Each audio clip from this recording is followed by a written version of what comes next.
Ciao, un abbraccio e un saluto fraterno in questo inizio settimana. Facciamo tesoro della prima settimana, la sottomissione a Dio. Sottomettersi a Dio è la cosa la più importante per la creatura.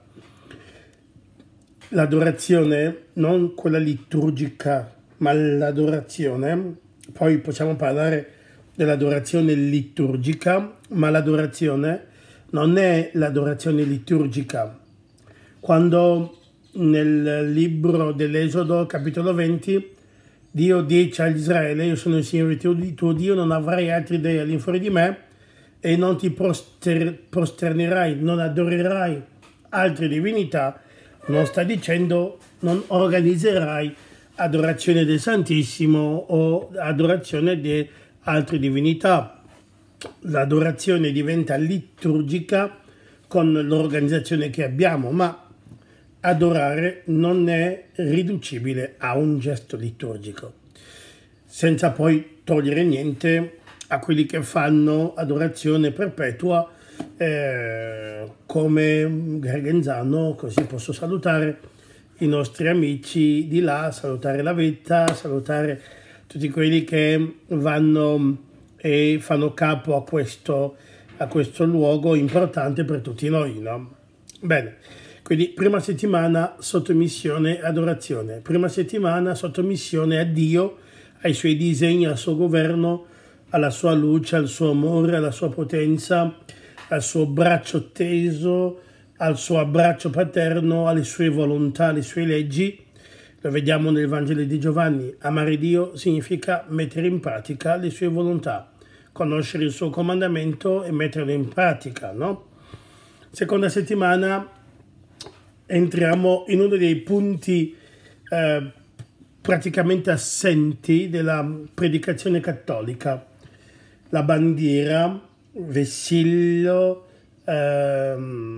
lo stand, cioè lo stemma, cioè, ecco, tutti quegli elementi che indicano un'appartenenza. Vorrei leggere il libro dell'Esodo, un versetto nell'Esodo 17, il versetto 15. Sta scritto: allora Mosè costruì un altare, lo chiamò "Il Signore è il mio vessillo", e disse, versetto 16, una mano contro il trono del Signore. Vi sarà guerra per il Signore contro Amalek di generazione in generazione. Quello che qui viene chiamato vessillo in realtà indica la bandiera.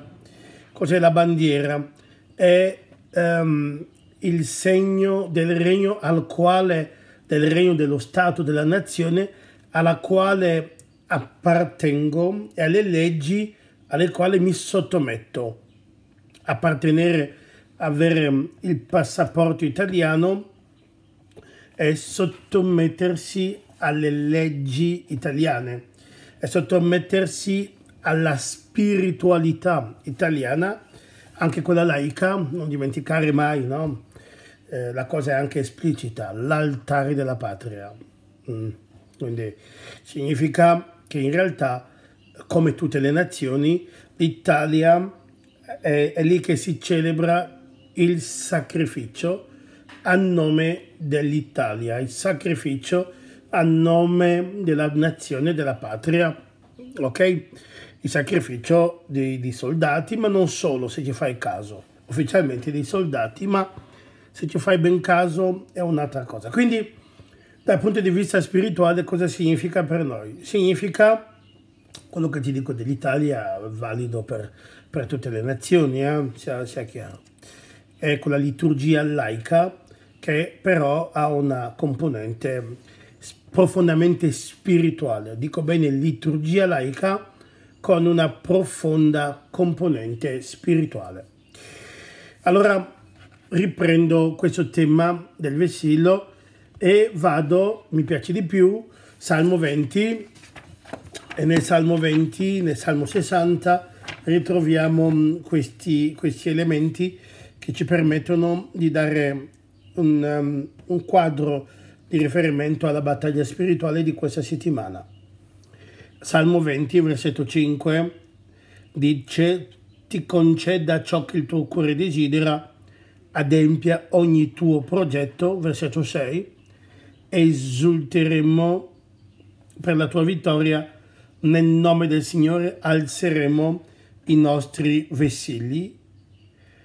Adempia il Signore tutte le tue richieste. È molto importante questa cosa qua.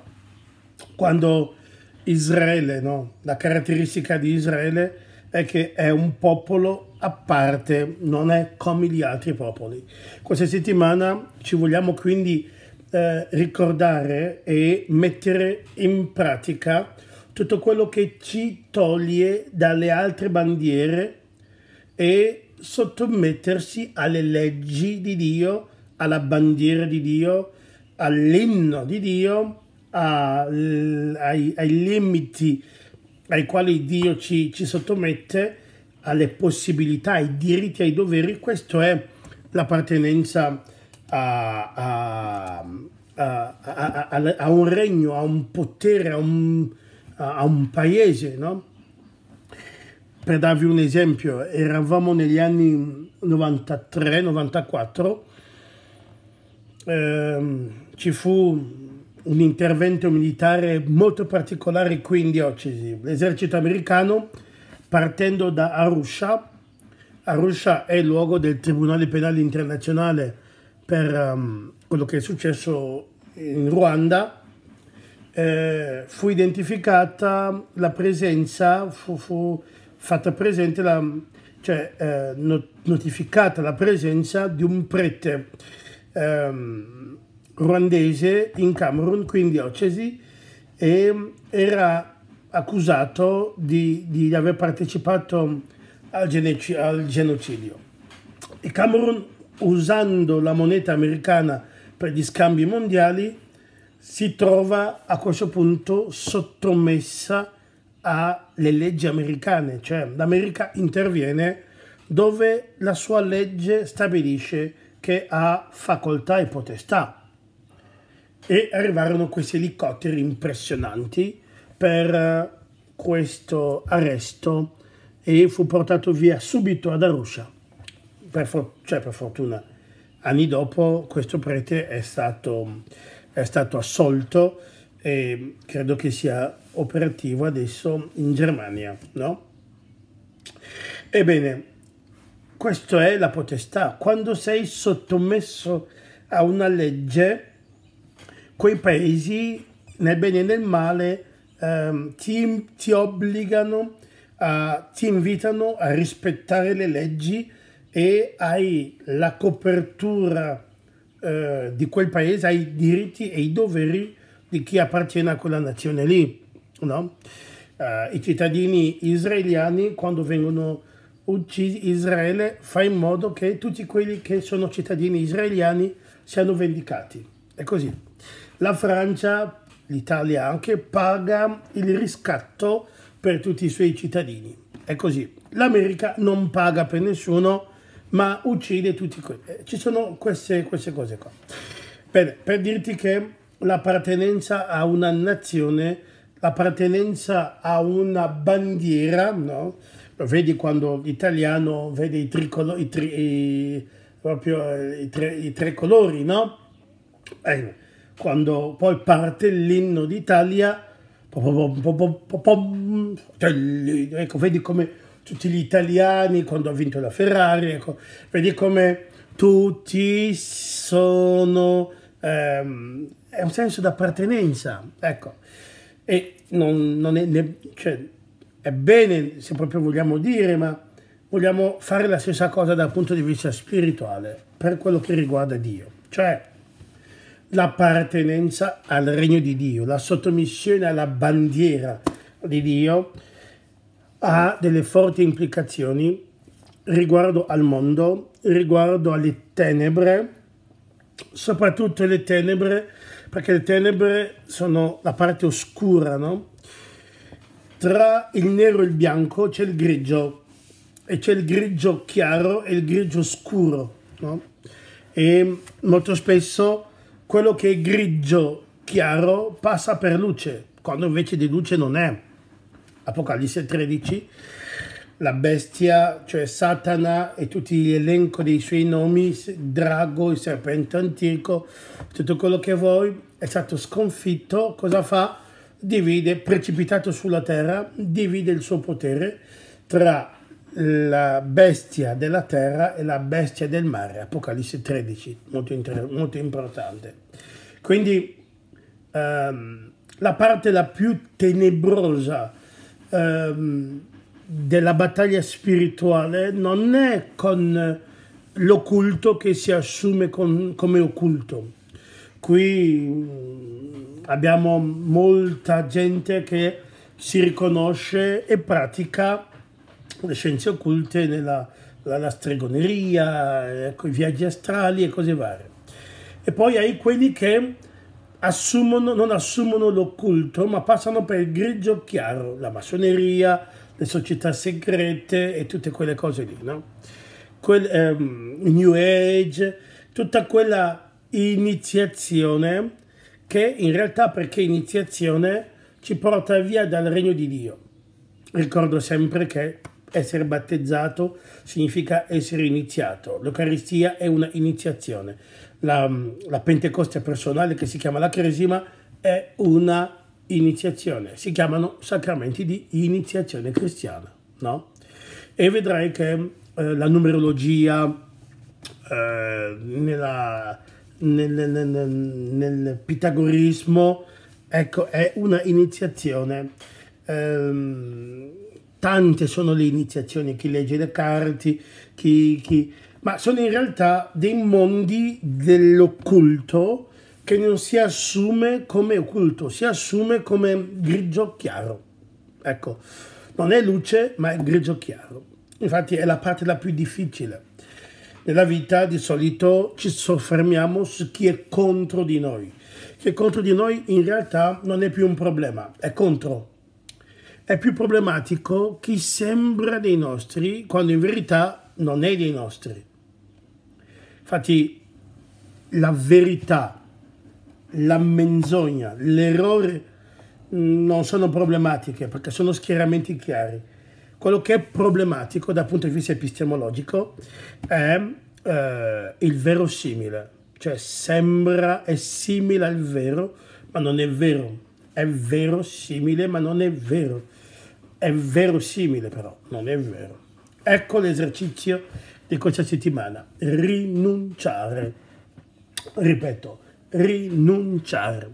Prima rinunciamo ai demoni che operano in noi stessi. Rinuncio alla sottomissione, al primato dell'orgoglio in me. Cioè non scatto più, mantengo la calma, anche perché lo vedo tutta la settimana, la gente sa che manca l'incenso. Domenica mattina in processione di ingresso a messa manca l'incenso. Allora, tutto questo perché? Per farti arrabbiare, solo che quella messa, arrabbiarsi, vivi tu male la messa, infatti è fatta apposta. Cosa è per me questo lavoro? Non sottomettermi a questa legge che mi fa scattare, e so bene di che cosa parlo. Parlo quando parlo di me, di queste cose qua. Quindi sottometto, metto a tacere l'orgoglio che mi farà scattare, metto a tacere la superbia che mi muove, metto a tacere l'amore di concupiscenza, cioè non mi sottometto più al potere sovrano di quello lì. Significa, per esempio, non sottomettermi al pessimismo, perché il pessimismo è un'elaborazione in me, tra me e me. Non mi sottometto neanche all'ottimismo, cioè bisogna essere realisti. La gente dice bisogna essere ottimisti. No, l'ottimismo, cioè questo è acqua, se posso essere ottimista quanto voglio, quest'acqua non diventa grappa, sarà sempre l'acqua, non diventa mai grappa, no? Purtroppo, ma questo è un altro tema. Quindi non bisogna essere ottimisti, bisogna essere realisti. rinunciare ai demoni interiori che mi sottomettono, rinunciare a Satana, liturgia pasquale, quindi prendi la liturgia pasquale, rinuncio a Satana, rinuncio alle sue seduzioni, rinuncio alle sue menzogne, alle sue semplificazioni, alle sue scorciatoie, rinuncio agli altri capi dei demoni, Dan, Asmodeo, Belzebul, rinuncio ai demoni territoriali, gli altari di tanti territori. Vedete che in certi territori i territori sono spesso sottomessi a determinati demoni. Ecco, rinuncio al potere di quei demoni su di me, demoni territoriali, demoni familiari, rinuncio a quella presa lì, rinuncio ai demoni territoriali, già accennato, rinuncio ai poteri nazionali, poteri continentali, ecco, rinuncio. E questa rinuncia credo nel senso che mi affido e mi sottometto al Padre, mi sottometto al Figlio, mi sottometto allo Spirito Santo, mi sottometto alla comunione dei santi, e per la comunione dei santi a quella Chiesa che non è la gerarchia. È uno scandalo per molti cattolici dire quello che sto per dire adesso. La Chiesa di Gesù non è la Chiesa cattolica. La Chiesa cattolica non è una eresia riguardo alla Chiesa di Gesù. È Chiesa di Gesù tutti quelli che accolgono la salvezza. È Chiesa di Gesù tutti quelli che si sottomettono al potere di Dio. È Chiesa di Gesù il regno di Dio. Questo regno di Dio, per fortuna, ha un sacco di cattolici. Purtroppo molti cattolici non vi entrano. Ci ritroveremo questo in Matteo 23, quando Gesù dice che c'è gente che non vuole entrare nel regno di Dio e chiude per gli altri. Chiude, io non ci entro, ma impedisco anche agli altri di entrarvi. Ok?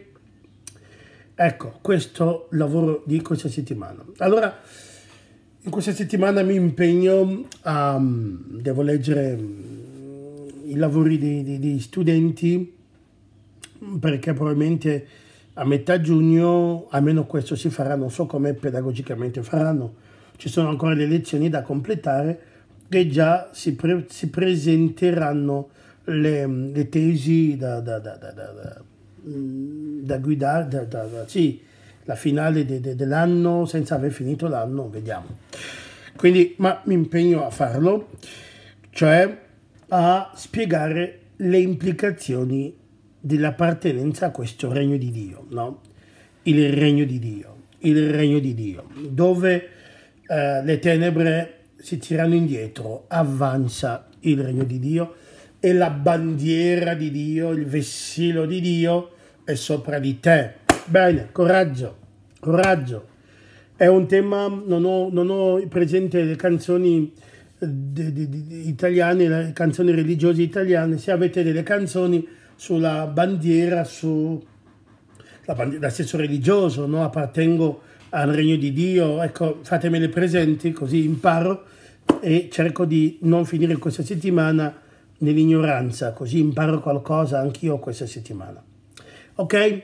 Un affettuoso saluto, tieniti su di morale, approfitta che sta crollando, perché dopo queste settimane sta crollando molte cose in noi stessi, e queste cose che crollano fanno spazio al nuovo. Non dimenticare mai, il vecchio crolla perché il nuovo arriva. Ok? Un abbraccio, ciao.